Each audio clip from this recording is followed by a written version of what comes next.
Hello everybody, I'm Phil Liggett, joined by Gary Sutton. We're delighted now to bring you a look back over 5 days of world-class cycling at Perth, Western Australia. The first time the World Track Cycling Championships have ever been held in the Southern Hemisphere.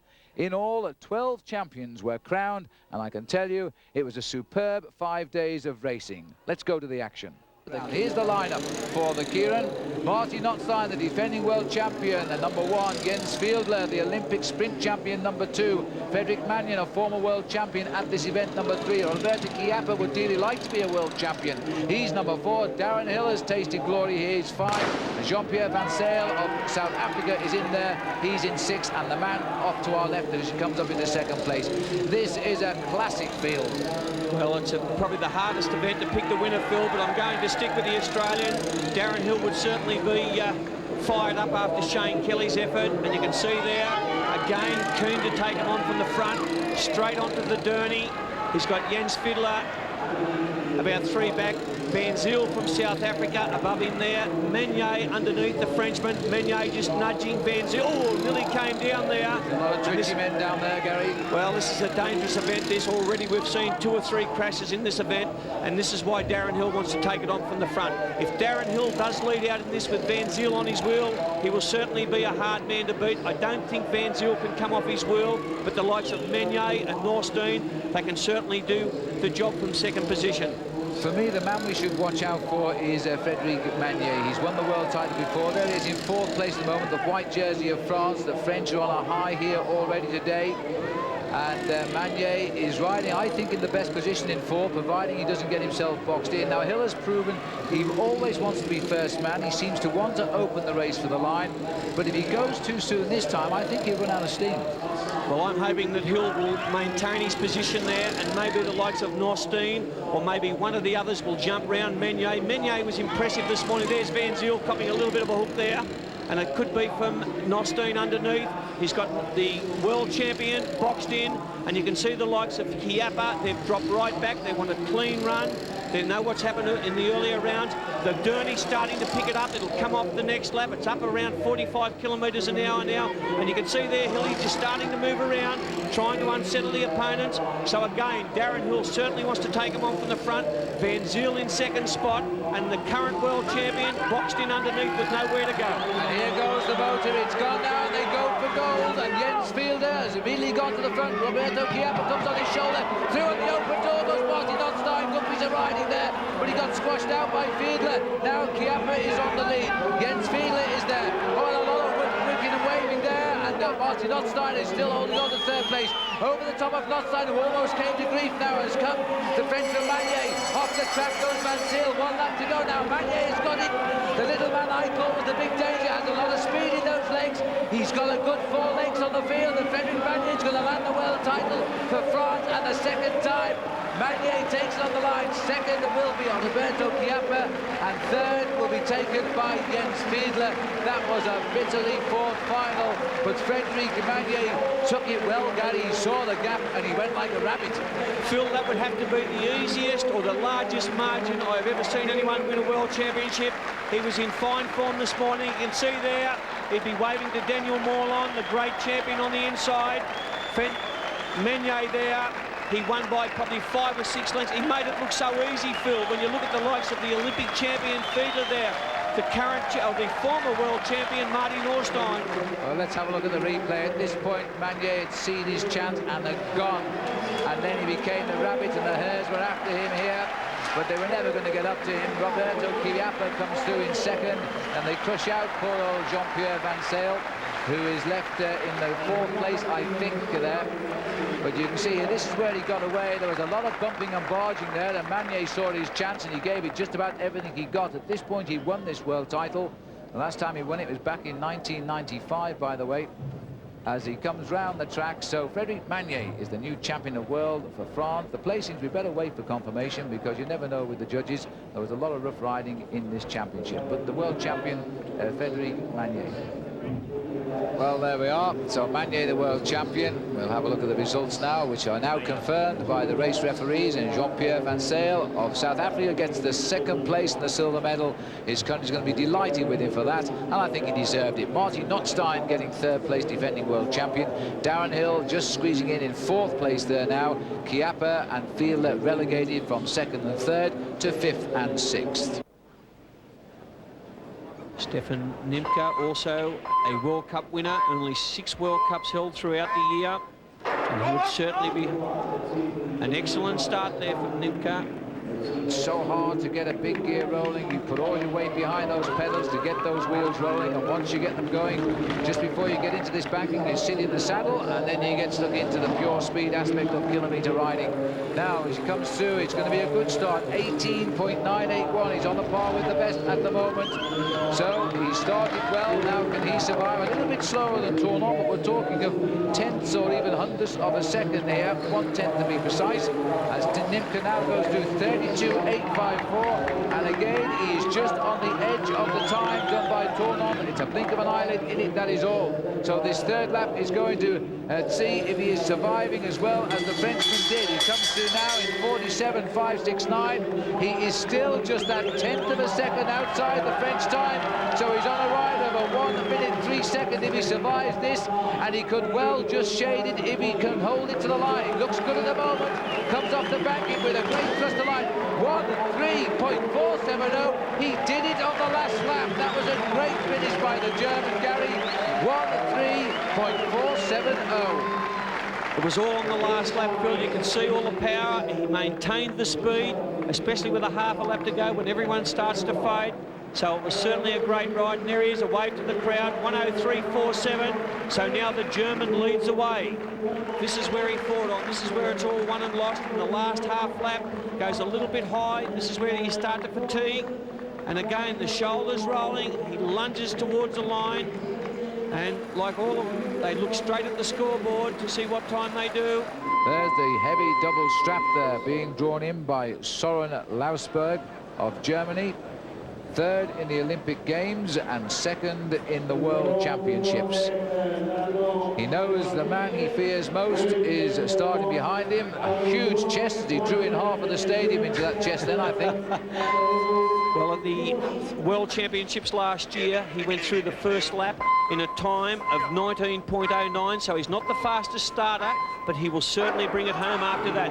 An excellent start there from Lausberg, the big German, and this is the man that they believe that can win these World Championships. We'll get a real indication again after the first lap, and you can see there, look how big he is, full of power, full of strength, and there, he will not go onto these aerodynamic bars or the aero position until after 19.1, so he's certainly on a schedule of at least 1.2 or 1.3. Well, you were right, Gary. He hasn't made the fastest of start. I remember last year this man just got quicker and quicker, and that's the skill of a kilometre rider. Now he's just 1/10 of a second out, almost 2, as he goes through there on the race leader. And don't forget, the race leader is his teammate Stefan Nimke, also of Germany. Now Lausberg looking for the time. He's going to get over him at 47.569. Oh my goodness me, he's done it. 47.558 now. He is on at what could be the gold medal ride here with only Shane Kelly to go. And Lausberg is delivering the goods now. He's still aisle driving his way up to the finish. This is going to be a very quick time indeed. 1:03.397.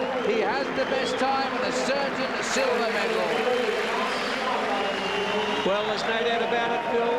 That's an outstanding performance in these conditions. The race leader, this could be a repeat, or I hope it is a repeat from last year, but I hope that Shane Kelly can just keep his nerve and just control himself down there. He's been through all this before, but Lausberg, the race leader, in a time...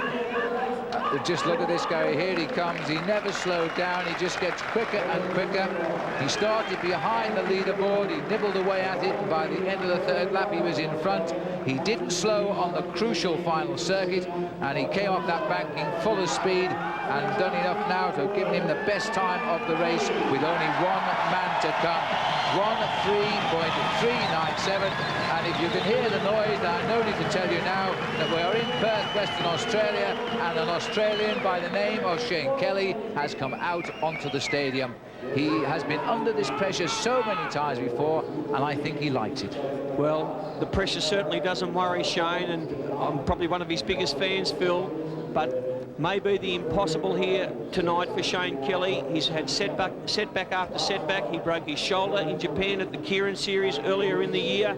He's had a back problem which kept him off the bike for around about 16 days, just only a month ago. And you can see there the normal procedure now that Charlie Walsh is checking all straps, and Shane, of course, checking himself, which he's responsible, and Charlie just double checking.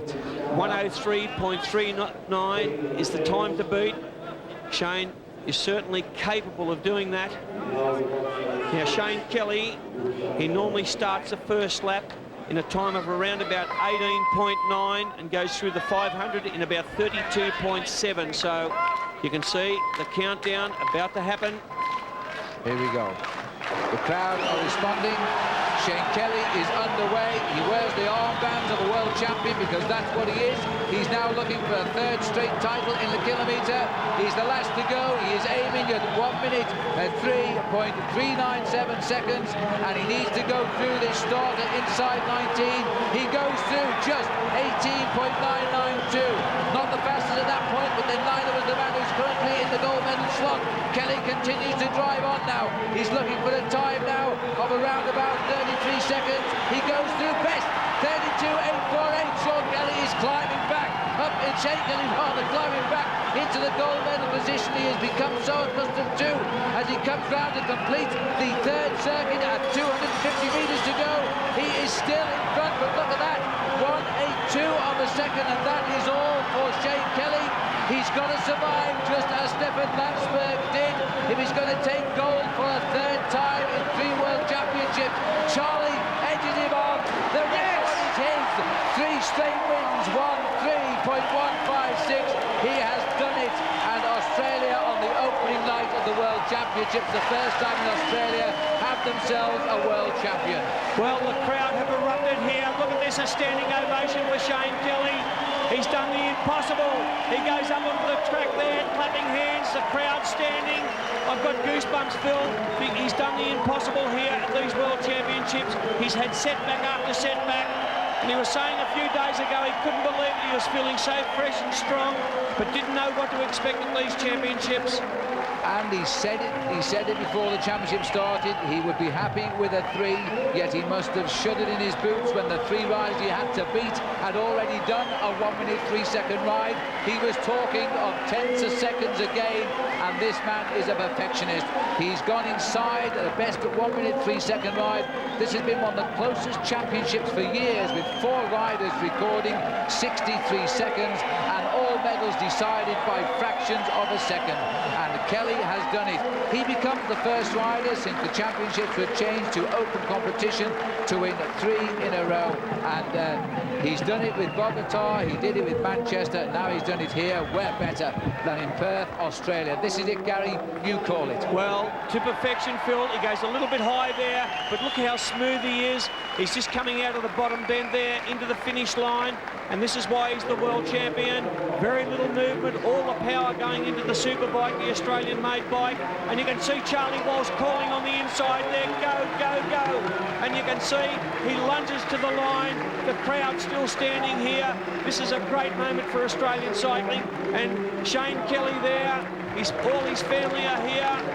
Oh, look at this. This is a great moment for Australia. Look, hands in the air, the crowd still standing. Triple world champion in this event now, winning for the 3rd year in a row. He's just looking for his dad, no doubt. I ran into his father earlier today. There's his brother there leaning over the fence, and Charlie just helping him down the track.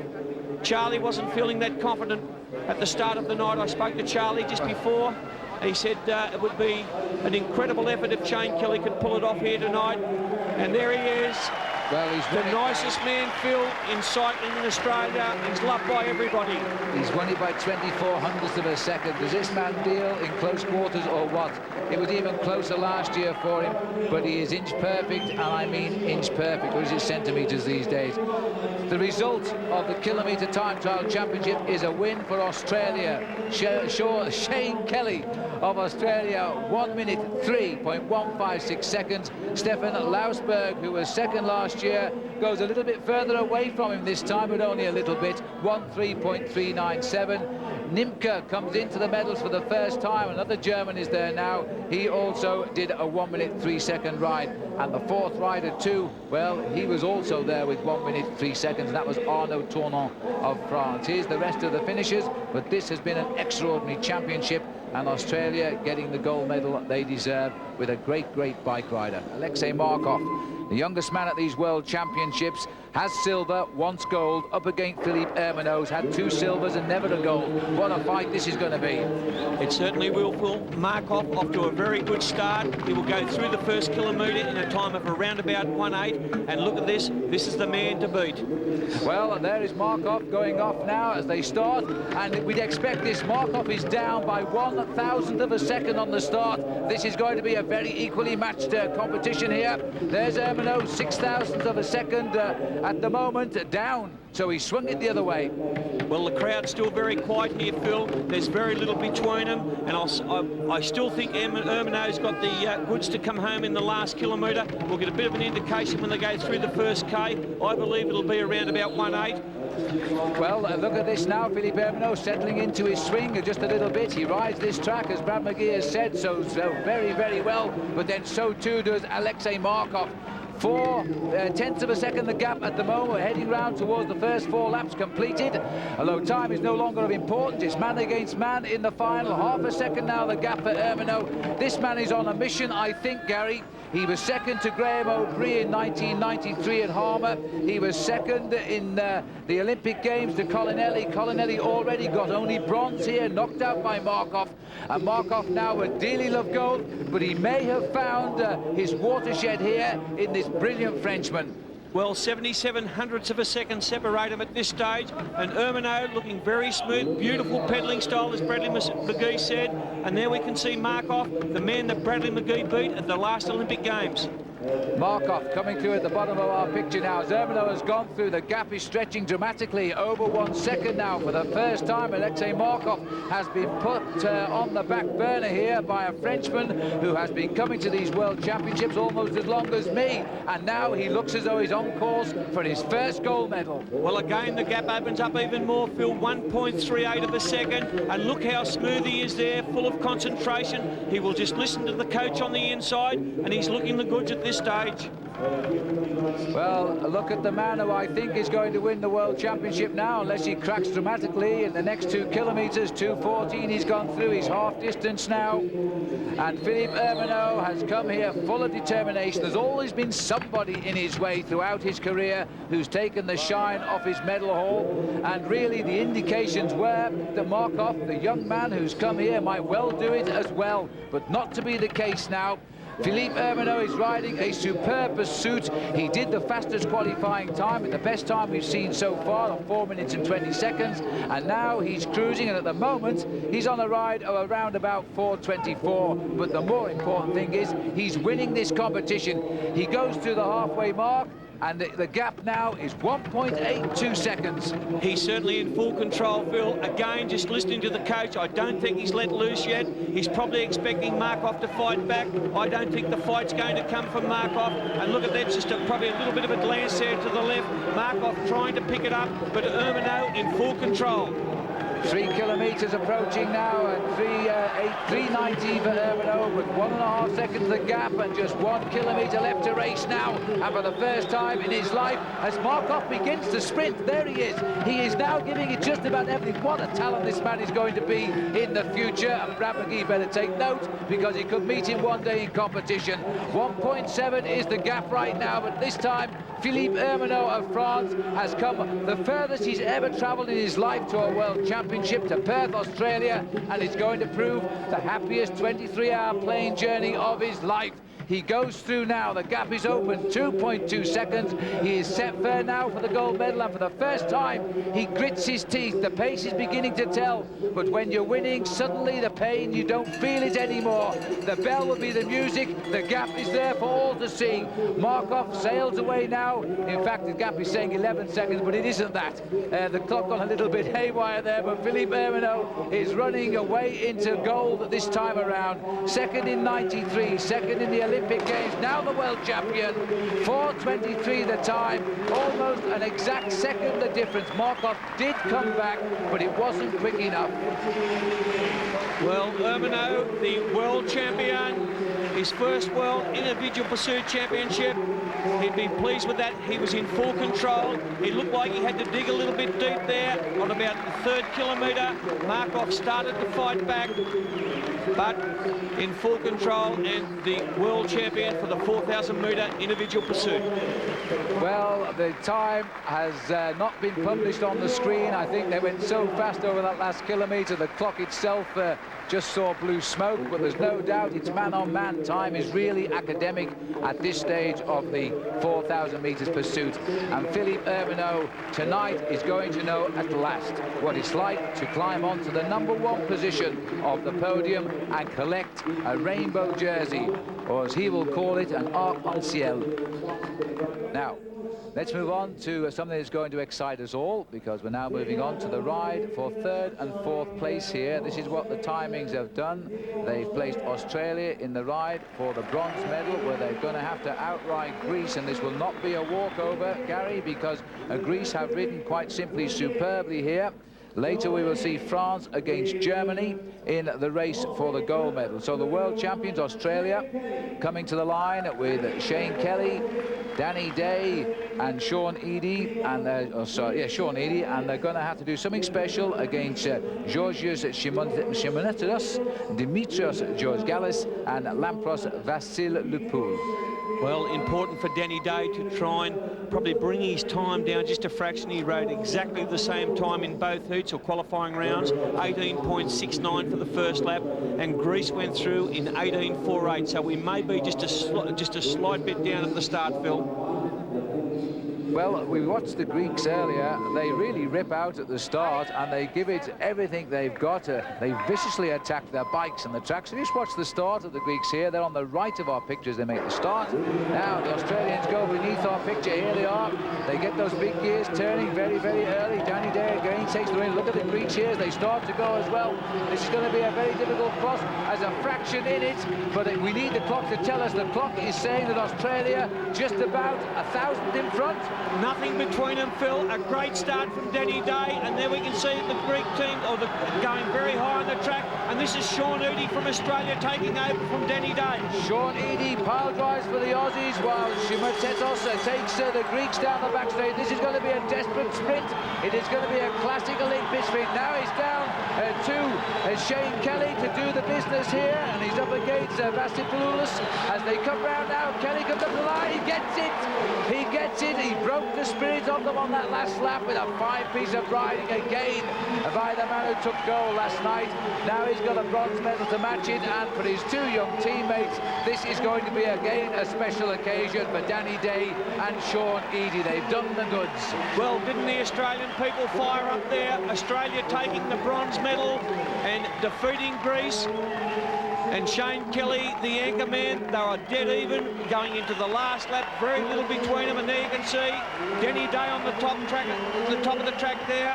Sean Eadie competing in his first World Championships takes the bronze as well. So the Australians bronze medal in a time of 46.26, beating Greece in a time of 46.49. So very little between them. Right, let's go on now to the final. It's between France and Germany. And France have kept it no secret as to how good they are in this Olympic sprint. They have been setting the best times throughout the competition. The record, the championship record, still held by Australia, set last year in Manchester, 44.804. I don't think that will be approached, but if anybody can approach it, then it's going to be these three here. Vincent Lequelac, Florian Rousseau, Arnaud Tournant, taking on Soren Lausberg, Ike Picorni, Jan van Eyden from Germany. And as we heard Michael Hubner, the former world Kieran and sprint champion tell us earlier, Ike Picorni has refocused this year and he is really back up to his old standards. Yes, Germany, the fastest over the first lap in the earlier round, a time of 18.19, and France 18.49. Just awaiting for the start. And an excellent start from France, also an excellent start from Germany. And this is where the important part of the bike race is to get together in the slipstream. And look at France going down the back straight. It's Liggett who takes the first lap now, and they have made a good start, but it is again extremely close, and the France get it by just less than just slightly more than 1/10 of a second. But there's a little bit of trouble in the German squad as they try to hold themselves together here, and the French will take advantage of that. They go through now, the lead is open considerably. France has now gone into a half a second lead there because the Germans, a desperation creeping in a little bit there now as they try to finish it off again by using Arnaud Tournon for the final lap, and he's going to get the gold medal. There's the hat-trick of gold medals at these World Championships for France. They take the gold out, 44.926. They are only a 1/10 of a second off the best time ever seen at the World Championships. I'm not surprised the coach is smiling. Well, he should be, Phil. Their second gold medal for tonight, and there's the crowd, the French people in the grandstand, grabs a flag. What a proud moment, a great moment for France. Well, France taking another gold medal at these World Championships here in Perth. And full credit to the crowd, Phil. Their appreciation there, yelling and screaming. And there's a few French flags in the crowd too. A lot of people have made the long journey here and are being well rewarded now. 3 gold medals for France in these championships, and there could be more to come. All smiles the coach. They probably brought their own champagne. I know you can buy some good champagne in Australia, but the French will never agree with you. All right, well, let's quickly get back to trackside here because we're rapidly into the ride-off now for the bronze medal. And this is, we've seen Oksana Grishina and Magali Four.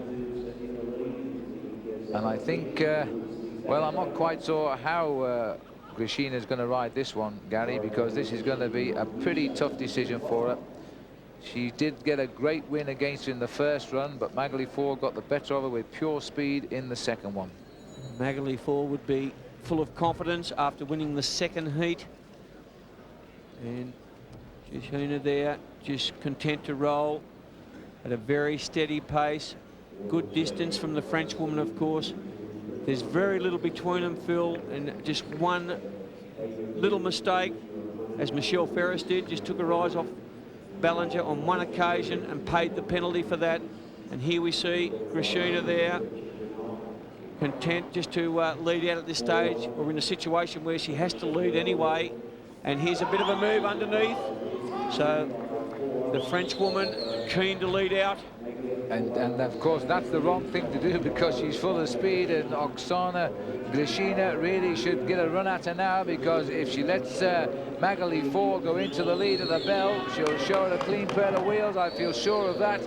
The French coach will have said take it from the front because you're the faster rider. She goes in with a gap of about 3 or 4 meters.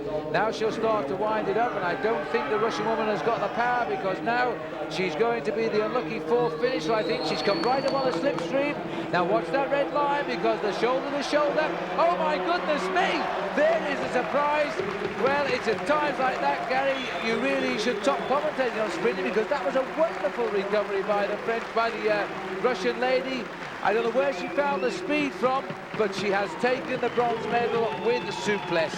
Well, Phil, to my surprise, Grishina did exactly the same as she did in the first heat. She's come from behind, gave good distance. She didn't panic down the back straight. She's still about 5 or 10 metres off the Frenchwoman, of course, and there you can see she's happy, punching the air there. She's won the bronze medal, and why wouldn't she be happy? Absolutely. Went to a final and decider, and this is where we can see, and full credit to the Frenchwoman, she went high right onto the red sprinters line, trying to force Grishina there to go high, and you can see there the Russian, she knows that she's going to win the bronze medal. She uses the run off the bank there and basically sits up, looks starting to smile now, and just lunges for the line and takes the bronze medal at these World Championships here in Perth. to the final of the women's sprint, and this is very much the final. It is the last ride. The winner takes the gold medal, the loser gets the silver, because Felicia Ballanger, the defending world champion, against Michelle Ferris, who got the silver medal in the Olympic Games. They are in the final ride, and clearly Ballanger has lost the draw and she leads away. Well, again, Phil, very little between both these sprinters. Michelle Ferris keen to keep the pressure on. Ballinger, of course, she'd probably be thinking, well, it's one apiece. There's no room for error. And she'd also probably be thinking that Michelle Ferris has beaten her on 1 or 2 occasions this season. If I was Michelle, I would stay right in that position, and maybe with a lap and a half to go, if Ballinger doesn't move down, flick underneath her and lead out. Michelle Ferris will need to lead out, but then again, she could be full of confidence in coming from behind. Well, the crowd are right behind. Obviously, Michelle Ferris here, 20 years of age, until next month when she turns 21. She's up against the woman we've hitherto thought unbeatable, Felicia Ballanger, who wants to keep the lead and wants to keep Ferris away. She wants the inside of the start. Ferris is going to give it a real run for her money here. She's going to lead all around that banking and see if she can come off down the back straight. Little touch of elbows there now. It's speed against speed. Two great women sprinters going into the final banking. Oh, and almost Ferris being caught by the back wheel. But the win goes to the defending world champion. And that was a fine piece of sprinting. But I think Michelle Ferris has shown tonight her strength is just 1 year away from the world crown. But next year, I tell you, Felicia Ballanger will have to watch out. Well, Phil, that was sprinting at its best, and there she is, another gold medal for France. And look at the Australian people, they're starting to stand. They've been a great crowd here. They show their appreciation. But Michelle Ferris, certainly not disgraced. She gave it everything she possibly could. She went to make a good move there at the belt. Probably started to, or needed to make a move with about a lap and a half to go. But all the experience there from Ballinger. So now a triple world champion in the sprint event. And there's the flag. The 4th gold medal for France at these World Championships. And tomorrow, Felicia Ballanger might well be talking of another gold medal in her other favourite event, the 500-metre time trial. At this point here, see the skill of the world champion, just slightly over the red line. But I don't think the judges will do anything about that. They're not bothering to look at the monitor from where I'm sitting, because I think they've recognised the fact that on this occasion, the best woman is again the world champion, and she takes the victory. 2 rides to 1, though, so things are getting a bit tight for her at the top. And Michelle Ferris is proving she is going to be the gadfly of women sprinting, and one day she'll get the crown. You can see a little bit of disappointment there, and she's just waiting to congratulate the winner. And what a great moment in sport this is. You can see there. Well, that was nice, a nice gesture, a show of sportsmanship or sportswomanship. This is Magali 4 now of France, 4th last year. Probably the worst position you can get in any world championship, because you're 1 outside of the medal table. It's nearly as bad as second, Phil, to finish 4th. She recorded a time last year of 35.88, and she certainly has the speed to do it. And again, an excellent start there, a very good start, and also a very big gear, so it will be interesting to get her first lap time. A good start, staying down on the black line there. Down the back straight she goes. Well, now can she do it? This is going to be a great first lap time, I think. She's a very determined lady. There's the target, and there she goes, but she's nearly 4/10 of a second outside. So the Chinese woman could shortly be in the medals, because if Magali 4 fails, then she's on to bronze at least. Coming into the home straight now. Magali 4 still got a lot of speed in her legs here. It's going to be close, and it's the best time. 35.893.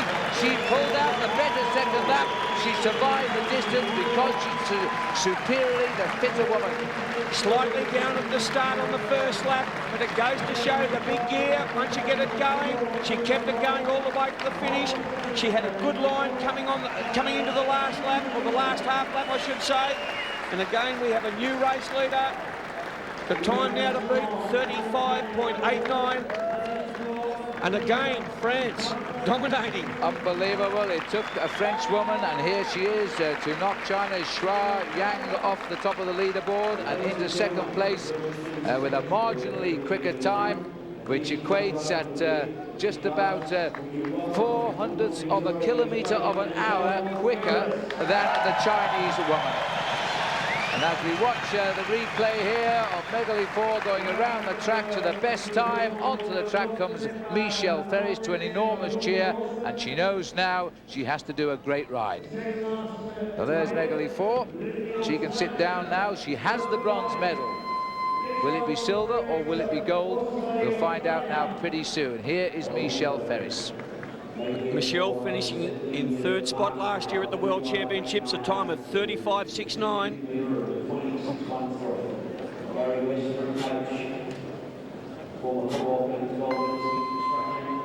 Much air as you can get in to let it swing around those big lungs. Hear the countdown. There's a lot of referees in the race room. Ferris goes for an enormous cheer. She seems to be getting a good start. She's concentrating to get this bike moving as fast as she can. She's aiming for a first lap of around 20.6, and then she'll be in with a shout of the medal. Now she's into it deep onto that black line. She's got a good line off the wall, and it's going to be a reasonable time. 20.5. This could be a great time. She is now on a winning ride. She's got to survive this final lap. She's down the back straight. The crowd are winning her all the way around into the final bend.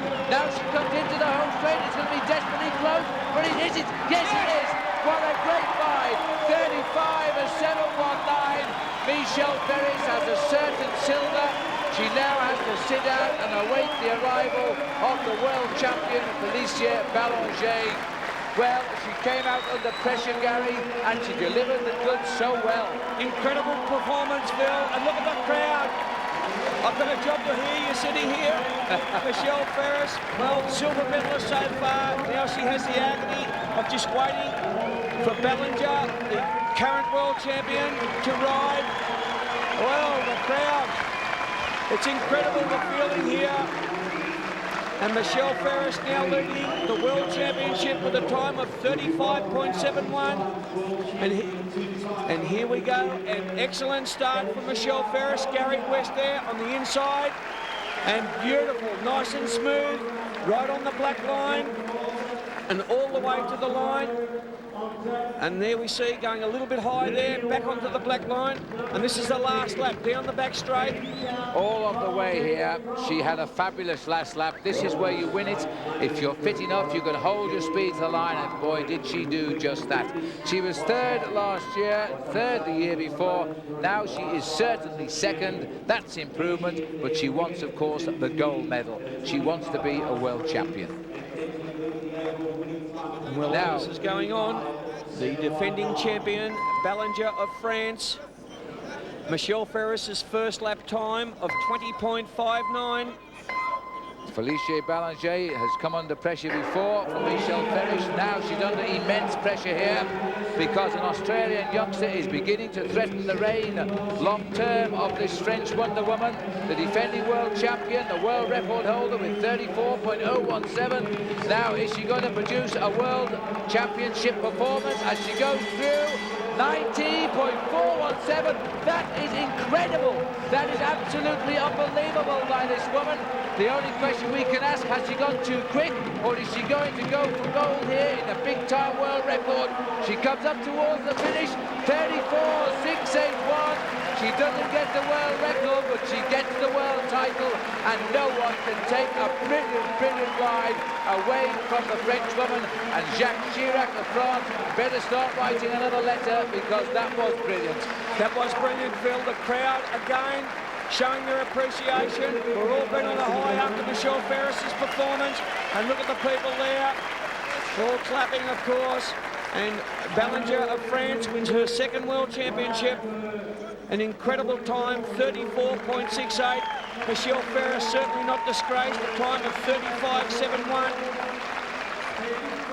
And here we go, a little bit shaky at the start, goes down onto the blue line and certainly makes up for it on the first lap. Very fast over the first 50 or 60 metres, and you can see there throwing the bike around. She doesn't sit down too early. She gets the gear going down the back straight, goes a little bit high there into the bend, but doesn't she make up for it on the first lap? Well, she came all the way around here. She'd already taken a second out of Michelle in that opening lap, and we've been talking in tenths of a second ever since this series began this evening. This is a superlative ride by a brilliant, brilliant woman and a world champion now for the last 3 years. A superb performance. She gets it. We expected Ukraine to make it. Gary Sutton alongside me told me right from the beginning they were going to do a good one. They have. Italy looked very shaky. They changed a member of the team. They've gone better ever since, and today they stunned us when they put France into the bronze medal. So it's Italy and Ukraine racing for the gold, and I wouldn't like to put a bet on this one. Well, I'm going to go with Mike Turterfield. Ukraine will certainly be the hard ones to beat. 104.85, they went through the first kilometre in. Italy going through in 105.10, so very little between them. And Mike was right, they did cruise the last kilometre. Their time for the 4,000 metres in the semis was 4:06.25, and Italy 4:05.81. It's going to be very tight at the 2 kilometre mark. The times were exactly the same, 2:04. So we're in for a real final, a great final here. Well, they have to keep the same teams now because they can't change riders once the session has begun. So we're up against the Ukrainians here with Alexander Klimenko, Alexander Fedenko, Sergei Matveyev and Alexander Simonenko. And the Italians are Andrea Capelli, Cristiano Seton, Andrea Colinelli, the Olympic individual champion, and Mario Benetton, the man they brought in, and so far haven't looked back. The countdown. The back straight we're looking at now for the start here of the Ukrainians. Ooh, and a false start, I think. Well, they haven't given it. It certainly looked like a false start, but they've allowed it to happen. Well, I think one of the officials was sleeping there, Phil. Ukraine, nevertheless, are also off to a good start. Nothing between them. At the start, 0.2 of a second. Ukraine looking very good. I can't believe they didn't stop that. Well, I think grounds of protest, but at the moment the race is underway, and Italy are now making the slightly slower start, despite, we think, getting a false start.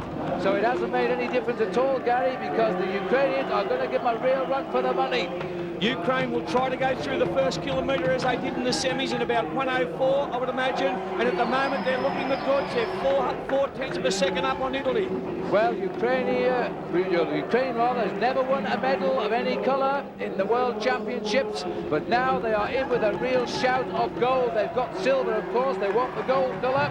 And again, they still half a second. And Italy there trying to fight back. The coach would no doubt be calling from the inside. And the gap now at 0.6 of a second. Ukraine, one of their riders, the third rider, just dropping off a little bit, but bridges the gap, gets back into the slipstream, and the gap goes back to 0.3 of a second. So Italy's starting to fight back. As we expect, because they are slow starters, and then they get into their rhythm, the Italians. They will not have panicked here too much. The Ukrainian riders are still ahead, though, and they're still ahead by half a second, and we've been racing now as we go in towards the end of the second kilometre.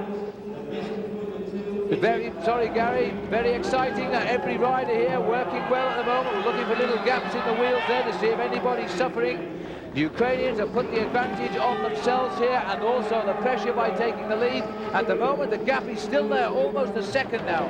Italy will come back, Phil, I'm sure, in the last kilometre. Ukraine looking the goods at the moment. The gap goes out to 1.20. Italy still have a lot of work to do. Ukraine, the gap's starting to open up. Maybe they've gone out too fast. They've gone through the first 2 kilometres in 2:05.33. Well, that's a great time. That is a very quick time indeed, and the Ukrainians are going better and better because they're now 1.1 ahead. They're still looking good. In fact, they're looking very good indeed on the changes on the wall here. Watch this. Watch the rider come right tight onto the back wheel. A good change indeed. Almost a touch of tyres. They are looking like world champions right now. They certainly are, but they need to maintain this, especially going into the last kilometre. If they can keep the 4 riders together, they can win the world championship here. He goes back into the slipstream. Ukraine certainly look the better. They've opened up a gap to 1.29. 1.5 is the gap. 1.5 seconds of the gap. 5 laps is the distance to go, and this is the psychological part now, where the Italians will want to see progress towards the catch. Otherwise, I think they will crack wide open, and it's 1.6 now, the gap. But look at the raggedness now. Ukraine are in a little bit of trouble here. Well, they've got 4 laps to go. They go through the 3K. Oh my goodness me. This is a disaster for Ukraine. The gap's opened up. Italy still coming around. They will stop the bike race. All bike. 3 riders have crashed. Ukraine leading there. This is a disaster for Ukraine. Well, that Italy is continuing. unbelievable. This reminds me of the situation that happened in the World Championships a while ago now, when Britain won the gold medal and the Germans crashed, and the Britons in fact refused to take the gold medal and gave it to Germany, who were in the lead when they crashed. Now the Italians were out of this championship, no doubt about it. They have continued for a finish, as they must. Now, it will all depend on exactly where that crash happened. There's the last lap bell for the Italians. They are riding to the world title at the moment. This is going to be one for the judges, because they were not quite, I don't think, Gary, they were quite into the last 4 laps, but I'm not sure. If they weren't, then I think the championship will have gone to its finale here. Well, I know that from Italy's point of view, the coach was asking them to just sit up and go high. And I'm not sure, Italy probably thought there may have been one rider that crashed there. There was a lot of people down in the bottom then. And the disappointment there from Ukraine. We'll wait on the officials and see what is going to happen. Well, let's have a look what happened first of all. And this is a terrible, terrible shame, because it's the second man who overshot there, and once the rider started to go up, the rest plowed into him, and down they all went like a pack of cards. Happily, they are all walking away, and the whole crowd here, the whole crowd in the stadium are standing and applauding the Ukrainians. They were the world champions. They were beating the defending world champions, and I don't think they would have lost it. There's no way, Phil. They had a good lead there of over 1 second, and they were looking better and better. But that's what happens when you start to get a little bit tired. The second rider overlapping the wheel there, and look at that incredible 3 riders coming down. The disappointment on their faces, but look at that. Oh, very sad for Ukraine. And we could see Robert Dilbundy in the background, the former Olympic champion. I'm just wondering what the decision will be here, because if that crash happened before the 4,000, before the end of 3,000 meters, and they say it's a recognised accident, because they may say it's the fault of the team, then they would be obliged to rerun the championship. They can't believe it, and it's such a tragedy, because they were going to the first ever gold medals for the Ukraine. Italy are being declared the champions of the world for the 2nd year. And Capelli there is making no bones about it. Natalia Karimova continues to improve. She's got 1 gold medal in the women's points race a couple of days ago. So we're in for a great final, and deadlocked the 2-kilometre mark, going on times from the earlier rounds. In the semi-final, aren't there, just awaiting the start. Karimova is talking to the coach. A little bit of a problem there with the starting gate. Just looking down, trying to sort out a wheel problem at the back. It's a compression system that they have here. They lock that back wheel in. Natalia Karimova and Judith Arndt are going to give us something of a thrill here now in the final of the women's 3,000 metres pursuit. So evenly matched. I bet neither girl is confident. They're just going to give the best. Same helmet that famous Miguel Indurain wore when he was winning his time trials in the Tour de France.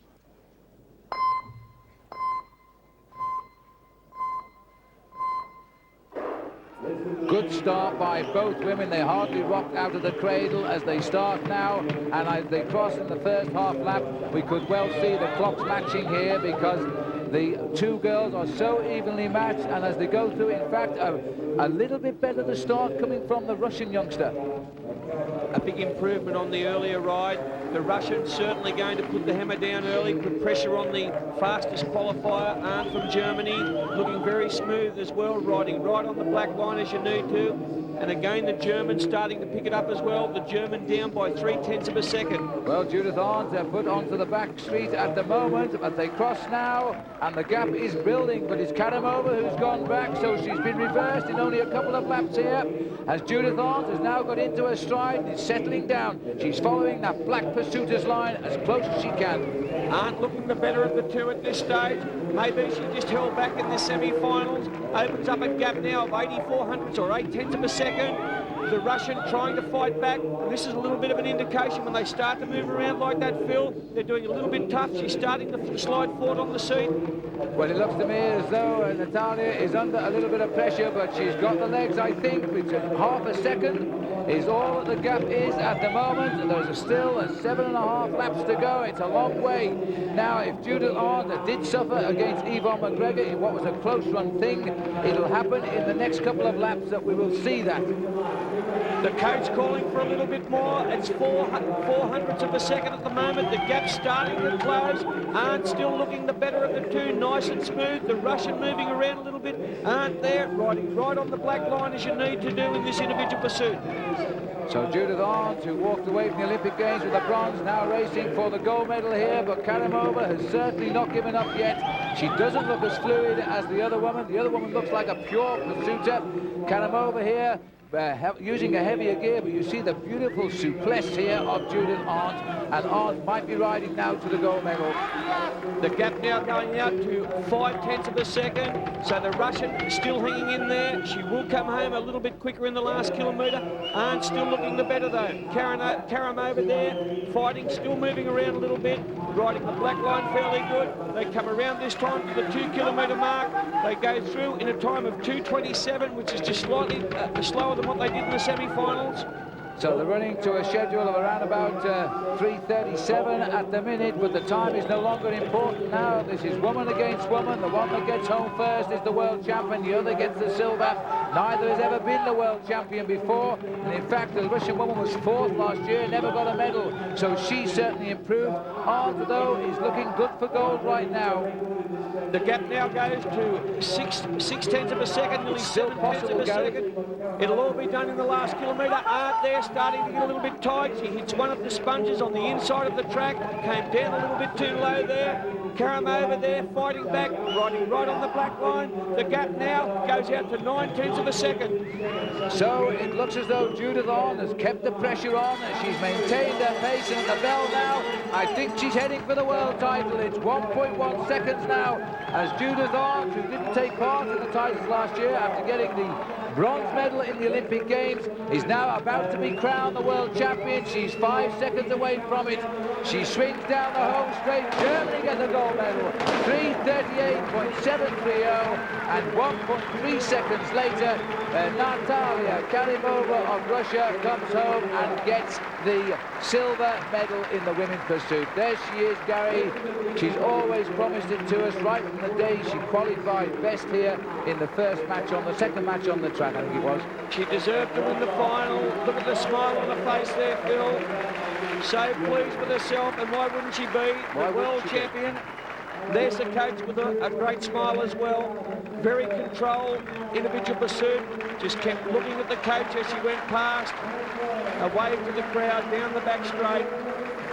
Well, so Judith Arndt. All of the quality, Gary, in women's pursuiting was here. This was a great world title for this woman to surprise us all with. We would never have talked about Judith Arndt as coming out as a favourite for this title, not with the likes of Tyler Sharman, Antonella Berluti and Yvonne McGregor in this event, but come out she did, and she was always on the offensive. Up on the top of the banking now, referee getting the bell ready. Corney wants to get a bit of speed down the back straight, it seems, and lead him around, bringing him into the home straight now. The bell is ready as the riders swing into the home straight. Hilly would like the lead, but Corney's trying to hold him away from it. But now Darren is going to use a bit of weight to lean on for Corney as he takes him out, and Corney rides up on his line and sits up. It's all over. It's all over. Darren Hill is taking a lap of honour. He gets the bronze medal. Darren Hill is third in the men's sprint at 10.927. Picorni knew halfway round he wasn't going to do it. Picorni did everything right. With a lap and a half to go, Darren Hill did things the hard way. The crowd here, they've erupted. He's a big star here in Perth. A standing ovation for Darren Hill, the bronze medal at these World Championships. The final is between the two best riders in recent years, and so it should be. Jens Fiedler, the double Olympic gold medalist, who in Sydney hopes he can make it the only time a sprinter has won 3 Olympic golds. The other man who nearly succeeded, by the way, was Lutz Hesslich of Germany, when it was Eastern Germany at the time. And he's up against Florian Rousseau, who is one up in this final. And Florian Rousseau, full of confidence, full of speed. 1 heat away from defending his World Championship. Bit savage there at the start. Fiedler will certainly try something different. Rousseau, tremendous top-end speed, the perfect bike rider for sprinting. 1 kilometre Olympic champion, and then switching to the sprint event. Already 1 gold medal at these championships for the Olympic sprint. Just forced into, or obligated to take the lead for the first lap. One really doesn't know, Gary, how to tell Jens to ride this man, because nobody knows how to ride him, do they? Probably right, Phil, but if there's anyone that can do something different, this is the man, the Olympic sprint champion. He's a big-time bike rider, big-time sprinter. And he's starting to use the banking there. Rousseau's starting to move high as well, leaves himself a little bit open. And Jens Fiedler, he tries something different, but I don't think he can pull it off in here. But he's got the gap, and that's the way to do it. It's an awful long way to go, and that's brought the crowd out of the seats as Jens Fiedler tries to hold him. You know, I've got a feeling that Rousseau might say, I've made a mistake, and he's going to let him go. 1 lap to go now. Jens Fiedler, the Olympic champion, the master of surprise, could well reverse this situation here. Look at the face of Rousseau. He's coming back. Rousseau is into his stream. Rousseau is the champion of the world and deserves every bit of that gold medal. But that was a most brilliant sprint in the end. Jens Fiedler, I take my hat off to him, but in the end, the best man was totally unstoppable. Well, you're right, he is unstoppable. Look at the crowd, again the crowd showing their appreciation here. Rousseau defending his World Sprint Championship. I thought there, with 1.5 to go, he had no chance of catching Fiedler. A tremendous burst of speed down the back straight. The world champion, Rousseau from France, beating Jens Fiedler, the Olympic champion. And full credit to Fiedler. He tried everything. That was probably the only thing he could do. The crowd loving every moment of this.